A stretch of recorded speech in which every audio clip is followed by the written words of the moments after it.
Salut à tous dans cette nouvelle vidéo Lego Brick Actu #109, les vidéos dans lesquelles on découvre ensemble l'actualité chaude et brûlante de notre brique danoise préférée. Au menu de cette brique actu, un bon gros bilan hebdomadaire de la semaine passée autour de notre brique Lego préférée. Et on va commencer avec deux epic fails made in Lego cette semaine. On enchaînera avec les produits et les petites offres qui vont arriver un petit peu d'ici le mois de mars sur le shop Lego, un petit peu de mock, un petit peu de Lego ID. Bref, on va découvrir pas mal de choses ce soir pour terminer notre semaine en beauté avec un gros récap, mais sans plus attendre, on commence tout de suite avec les deux fails de la semaine, histoire de commencer en se tapant une petite barre de rire. C'est gratuit, on y va, c'est parti. Wow, mais quel programme cette brique actu! Alors si t'aimes, t'oublies pas de laisser un pouce en l'air et surtout, tu t'abonnes à la chaîne et que t'actives les notifications. Et le premier fail, je pense que vous l'avez compris, c'est Lego qui a sorti un clip avec son fake artiste Lama, l'espèce de DJ pluridisciplinaire qui fait tout faire. DJ, il a pas de limite, mon vieux DJ Lama. Voilà, donc ils ont sorti un clip avec Neo et Carmen DeLeon. Et alors je vais pas plus bas parce que ça va trop vous spoil, mais on peut quand même constater qu'ils ont été au bout du bout de la stratégie marketing. Hein. Franchement, wesh de Lama quoi. Voilà, donc je vais vous montrer le clip et vous allez voir que pour moi c'est un succès. Et surtout, vous oubliez pas de laisser un petit commentaire sous mon article, ça me fera bien plaisir avec votre avis. Donc du coup, le clip, il s'appelle Shake It. J'ai coupé le son pour pas me faire strike. Je vais vous mettre deux extraits qui sont particulièrement malaisants, vraiment. Donc là, ça fait Shake It, ok. Regardez bien, les gens qui se mettent à trembler. Si vous comprenez pas, écoutez, je vous rassure, moi non plus. Donc vous voyez, donc là, ça se met à trembler. Là, l'échappe les céréales. Hein, je sais pas ce qu'elle fait, mais je sais pas ce qui lui arrive, mais visiblement les Lego vidéos, ça la perturbe parce que là, voilà, elle échappe les céréales, mais le pire c'est celle qui arrive, la blondinette qui est très jolie, elle est très jolie, oh putain.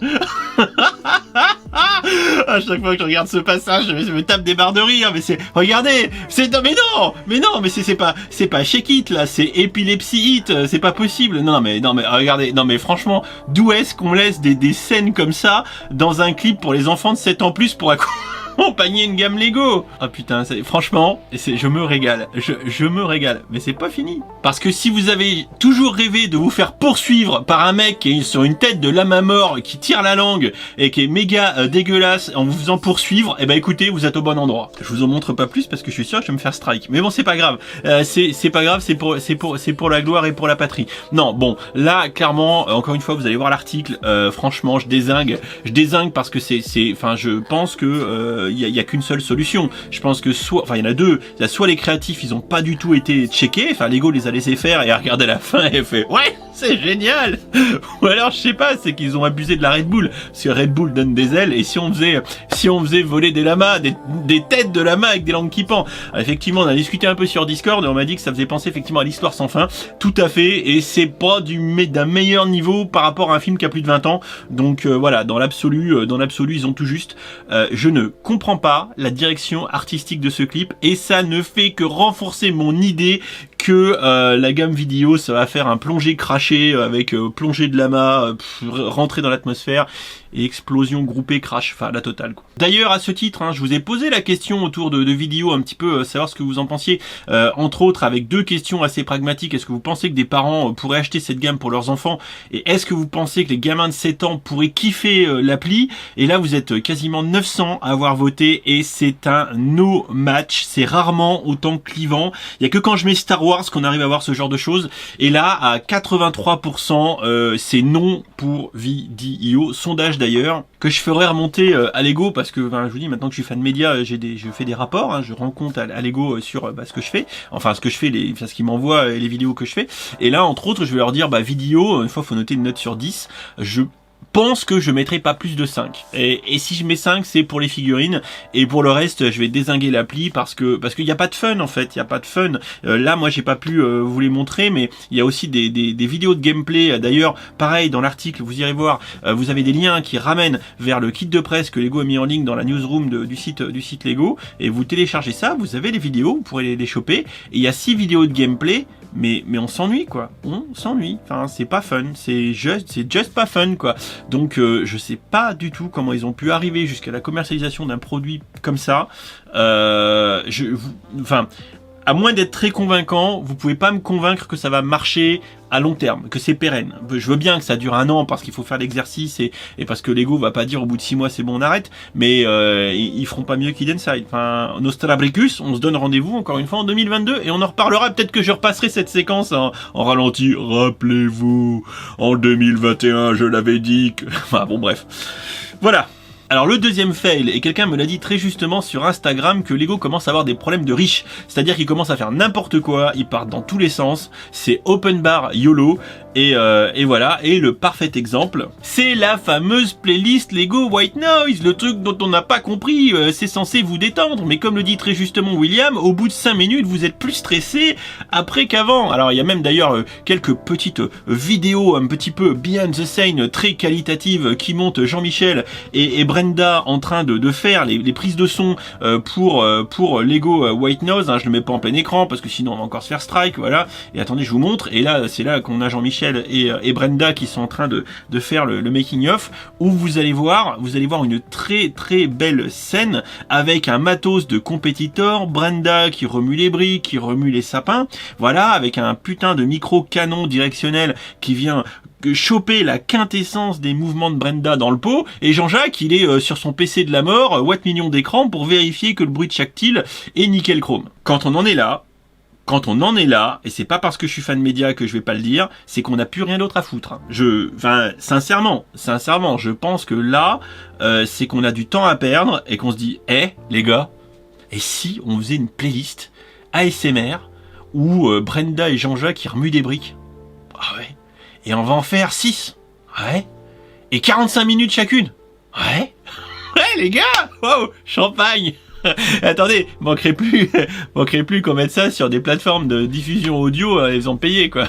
Ah putain, ils sont... Non, mais les gars de chez Balloon sont des génies, y a que ça à dire. Bon, revenons à des choses plus intéressantes et plus pratiques. Ce que Lego nous réserve pour le mois de mars sur les offres, il y a des catalogues avec les calendriers de shop qui sont un peu parus et qui ont été du coup récupérés, qui permettent de choper un peu les offres qui vont arriver. Ce qu'il faut retenir, c'est que le petit avion d'Amelia Earhart Tribute sera offert pour 100 boules du 6 au 14 mars. Bien sûr, avec des offres qui ne se chevauchent pas, puisqu'à partir du 15, on aura le petit lapin et la maison carotte. Et pareil, sur la même période, on aura le poulet, c'est ça, le petit poussin.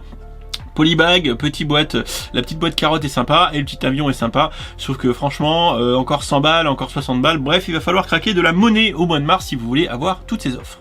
Petite info que j'avais pas relayée, que William a relayée et qui est pas inintéressante, à savoir qu'on a une collection de porte-clés Friends désormais sur le shop. Il y a 6 références avec les héros principaux de la série qu'on retrouve d'ailleurs dans le Central Perk d'Emeric, à qui je fais un coucou, bisous Emeric.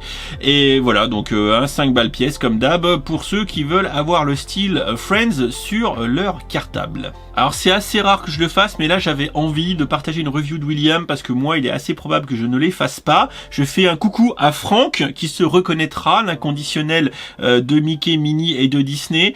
Voilà, c'était juste pour dire que c'est méga creepy, enfin que je trouve ça assez creepy. J'aurais presque pu mettre ça dans la catégorie fail de la semaine avec Mickey et Minnie. Sincèrement, on en discutait avec William et moi j'achète ces 2 boîtes de Brick Sketch uniquement aux enfants passage vilain ou pour faire des cadeaux aux enfants de gens que j'aime pas, quoi.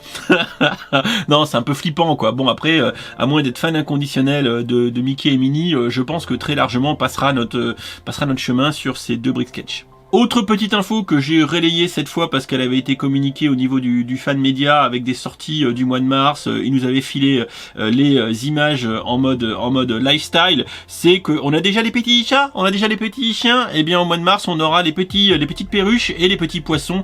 Nemo, presque Nemo. Alors je vous avoue avoir une grosse préférence pour Nemo et son petit frère. Voilà, c'est assez stylax en mode décoration. Alors que bon, les perruches, ouais, peut-être au barbecue, mais mis à part ça, ça me hype un petit peu moins. On notera néanmoins la tendance qu'a Lego à faire des briquettes animalières avec qui plus est les petits supports. Ça a débarqué avec ces briquettes, voilà, c'est une nouveauté. Lego étoffe un peu, pourquoi pas. Ce n'est ainsi donc pas la fin des briquettes, ce qu'on avait pourtant pronostiqué déjà il y a un petit moment.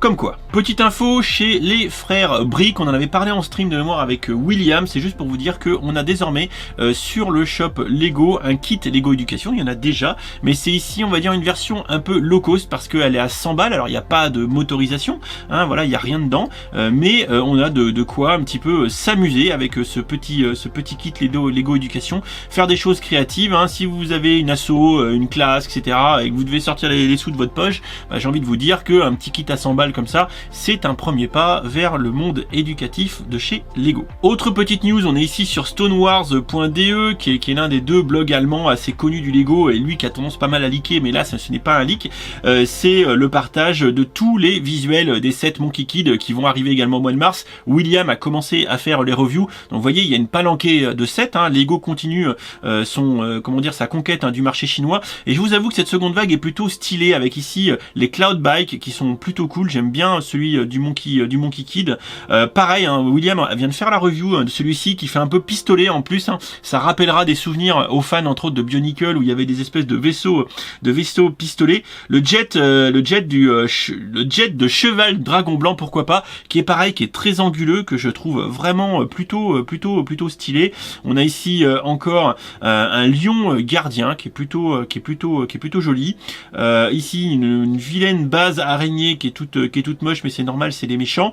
Ici pareil, un gros drone copter qui va pouvoir transporter des caisses, hein. Ça ira très bien avec le très gros set de la précédente vague qui était le QG sur le bateau avec des colis, donc ça ira bien avec, hein. Je pense que c'est complètement fait pour. Et enfin un très gros set pour finir cette vague avec la montagne, là où le bâton doit être enterré, et où on avait le Monkey Kid qui était le Monkey King, pardon. Voilà, donc une très grosse boîte, très décorative, assez stylax avec sa cascade. Voilà, franchement, c'est du beau boulot pour cette gamme Monkey Kid. Autre news, toujours chez les confrères allemands de stonewars.de. Alors là, cette fois-ci, c'est juste pour dire que alors c'est pas arrivé en France, ça arrivera certainement en France, mais pour l'instant c'est pas le cas. Mais en Allemagne, comme dans d'autres pays, vous avez la possibilité de vous faire tirer le portrait directement depuis le shop Lego et pas dans une boutique qui aurait la machine, hein. Je vous rappelle qu'il y a une machine qui permet de reproduire ces mosaïques de votre tête sur la base d'une photo. Voilà. Alors par contre, j'ai vu un autre article sur un autre blog qui avait tendance à dire qu'il fallait pas trop faire ça parce qu'il y avait eu un downsize de la boîte, et vous le voyez pas ici, à 4500 pièces alors qu'initialement il y en avait 6000. Donc a priori il y a 1500-2000 pièces qui ont été shootées, et qu'en plus ce type de mosaïque c'est un ancien set, et donc il n'utilise pas les kits de pièces des Lego Hearts qui sont sortis plus récemment et qui permettent d'avoir une structure plus solide, alors que là a priori c'est une base plate et vous mettez vos mosaïques dessus et c'est pas fifou. A priori, sincèrement, mieux vaut attendre la prochaine itération de ce concept qui devrait, je le suppose, peut-être avoir le jour dans un futur proche.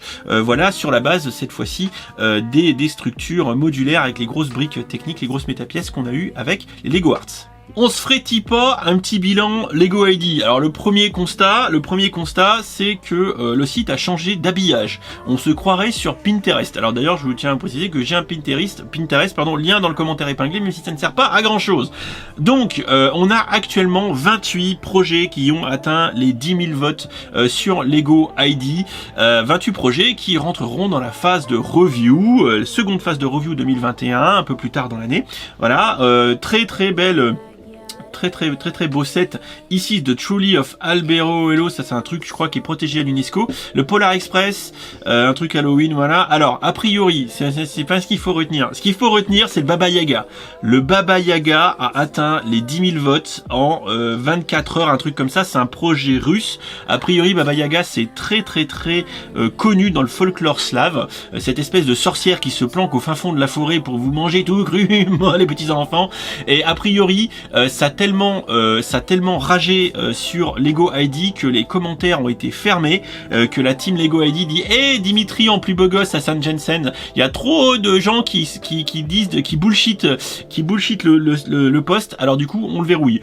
Pour info, du coup Artem Biziaev, qui est le créateur, qui a dit oh les gars, il y a pas de bot, hein, c'est juste des gens russes, il y a pas de bot, il y a pas de hacker, c'est juste des gens qui ont kiffé le projet. Regardez les réseaux sociaux, 15 000 sur Reddit je crois, et je sais plus combien de, voilà, 11 500 sur Twitter, donc c'est pas des gens fake, c'est juste des gens qui soutiennent le projet. À noter qu'il y avait le même type de discours conspirationniste autour du succès de Lego Bionicle dans le vote pour les 90 ans. Voilà, là encore, on a accusé les hackers d'avoir fait pencher le vote. Voilà, je pense qu'il faut pas aller jusque là. Si on continue de regarder un petit peu les projets, bon bah ça c'est sympa. Voilà, Baba Yaga, j'y crois pas parce que c'est très typé pays slave, donc je suis pas sûr que Lego veulent à ce point orienter. Povok, le français qui avait déjà eu un projet à 10 000, il continue dans le médiéval. Le Metroid que je trouve plutôt sympa. Le SLS, ça pourra pas passer, on j'y crois zéro. Le château d'Hyrule en mode Castle Lego, j'y crois pas du tout. Karate Kid, j'y crois pas. La voiture, bref. La maison du chocolat, c'est du modular, bref. Ça, c'est le château Black Knight, ça a aucune chance de passer. Le machin de Noël, ça a aucune chance de passer. Si on veut miser sur un truc actuellement, Nostrabricus Inside, les bouquins, hein, un livre, enfin je sais même plus comment ça s'appelle, les bookends, voilà, bon bref, les bookends, c'est un objet lifestyle, ça a des chances de passer, ouais, clairement, ce serait très malin d'ailleurs, c'est très malin. Ça non, Krusty non, Among Us non, Animal Crossing non, le pont non, encore des bookends peut-être, et le camion non, voilà. Et par contre je pense qu'il y a d'autres choses, voilà, il y a d'autres choses encore. Il y a le Jazz Quartet qui est passé aujourd'hui, de mémoire, qui atteint les 10 000. Astérix, plutôt sympa, bien qu'un peu bouffi les deux. The Office, j'y crois pas. Ça, c'est pas du tout possible. Et ça, j'y crois pas non plus. Autant faire un Lego City. Rapido, quelques mocs vus chez les frères Brick. Alors celui-ci, parce que il est très coloré et très un petit peu cyberpunk. Et c'est Bart de Double Ear qui a fait ça. Voilà, le mec est assez doué. Je vous laisse regarder un petit peu. Voilà, bon, c'est très très créatif. Et je sais pas comment il a illuminé le truc, si c'est des petits tubes néons, je sais pas comment c'est foutu. Bref, c'est plutôt stylax. Un autre pour la forme, toujours chez les frères Brick, hein, ils sont forts ces frères Brick. C'est ici, cette fois du médiéval. Et je dois vous avouer que le mec est beau gosse au possible. Alors il me fait un peu penser à Rangal, hein, sur Twitter, hein, vous chercherez Rangal, avec RANGA2L de mémoire, qui est un super moqueur qui fait beaucoup de constructions médiévales comme ça. Voilà, et là on est pas loin du perfect, hein, c'est beau, hein, y a rien à dire. Les techniques de construction des toitures sont juste géniales. Celles des murs font appel à toutes les techniques les plus avancées en termes de construction de murs, comme ici avec, on voit les arrondis où en fait on fait passer des tubes à l'intérieur avec des clips, enfin toutes les techniques de la mort. Ici les briques en mode pavé avec par-dessus des briques spéciales avec des tenons sur lesquels on vient mettre des tiles. Voilà, bref, et on voit qu'ils mélangent de la brique neuve et de la brique ancienne, hein. Quand je vois les gris jaunis comme ça, c'est pas que de la brique neuve, et ceci dit, ça donne du cachet. Avoir des briques vieillies, c'est pas que con, loin de là. Et puis voilà, on a fait le tour de cette Brick Actu 109. Je pense qu'on a fait un bon point sur la semaine. Mis à part grosse news, grosse actu qui mériterait une vidéo, je pense qu'on va s'installer ce rythme comme ça, histoire de faire un peu des Brick Actu hebdo pour faire un récap de la semaine écoulée. Si je trouve des fails, ou si vous trouvez des fails, si vous trouvez des... Voilà, n'hésitez pas, vous me partagez, vous m'envoyez ça sur Insta, par mail, etc. Et si je peux mettre ça dans une Brick Actu parce que c'est intéressant, n'hésitez pas, voilà, vous avez mon email, geekmitry@hotmail.com, il est trouvable sur la chaîne YouTube. Pareil, petite info, vous l'avez certainement constaté, j'ai changé le nom de la chaîne et quasiment de tous mes réseaux pour passer de Geekmitry à Brickmitry, tout simplement pour une question de référencement bête et méchante, parce qu'effectivement si on fait une chaîne dédiée Lego, en 2021 ne pas avoir le terme brick de près ou de loin, c'est un scandale. Et vous le savez, ça fait 1 an et demi que je repoussais le truc et que on avait déjà ce nom dans la bannette depuis 3 plombes, voilà. Et c'est juste là, en discutant avec William, il m'a dit mais qu'est-ce que tu fais, bouge ton cul, voilà, bouge ton cul, et c'est très très bien résumé. Voilà, donc si vous avez des idées de bannières, n'hésitez pas à m'en proposer d'ailleurs, hein, voilà, parce qu'il faut que je les change, et je vais aussi changer le nom de domaine du site. Enfin bref, j'ai un petit peu de boulot, mais ça suit son cours, ne vous inquiétez pas. On se donne rendez-vous dès demain pour une vidéo review, je sais pas encore laquelle ce sera, mais une vidéo review de produits qui sortent le 1er mars. On va s'en manger toute la semaine qui arrive, ne vous inquiétez pas, vous allez être servi avec du Ninjago, avec du Creator, avec un petit peu de Marvel Super Heroes, et un stream peut-être ce soir, mais c'est pas sûr. Peut-être parce que ma connexion est au bout de sa vie. Donc si je vous dis pas de stream ce soir, c'est que la connexion ne suit pas. Je vous fais des bisous, peut-être très vite. Et en stream, ce sera mardi. Lien sur Twitch dans la description de la vidéo. Des bisous, bon dimanche et bon courage pour cette semaine. Ciao ciao.